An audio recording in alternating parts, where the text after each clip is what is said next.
ตำรวจไทยจับ3คนจีนลักลอบขายครีมซองปลอมผ่านทางออนไลน์ยึดของกลางหลายกว่า700,000 อันสำนักข่าวมติชนของไทยรายงานว่าเมื่อวันที่29 เมษายน 2026เจ้าหน้าที่ตำรวจกองบังคับการปราบปรามอาชญากรรมทางเศรษฐกิจของไทยได้สมทบกับภาคส่วนที่เกี่ยวข้องนำกำลังพร้อมหมายสารเข้ากวดค้นสั่งเก็บสินค้าและอาคารพาณิชย์รวมทั้งหมด5 จุดในเขตจังหวัดสมุทรปราการและกรุงเทพมหานคร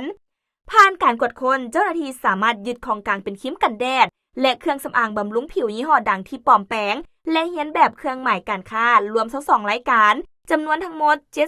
7,4,085 อันพร้อมกันนั้นยังสามารถจับกลุ่มผู้ต้องหาสัญชาติจีนได้3 คนคือเท้าเซียงจินเท้าซูยงและเท้าซาดงซึ่งเป็นกลุ่มที่อยู่เบื้องหลังการลักลอบจำหน่ายสินค้าดังกล่าวเจ้าหน้าที่ระบุว่าสืบเนื่องมาจากการได้รับแจ้งความจากตัวแทนผู้เสียหายว่าพบเห็นการลักลอบขายครีมปลอมผ่านแพลตฟอร์มออนไลน์ในราคาถูกซึ่งเฮ็ดให้ประชาชนหลงเชื่อว่าเป็นสินค้าของแท้ที่กำลังลดราคาจากการสอบสวนผู้ต้องหาบางส่วนได้รับสารภาพว่าได้ร่วมกันมีสินค้าปลอมไว้เพื่อจำหน่ายแท้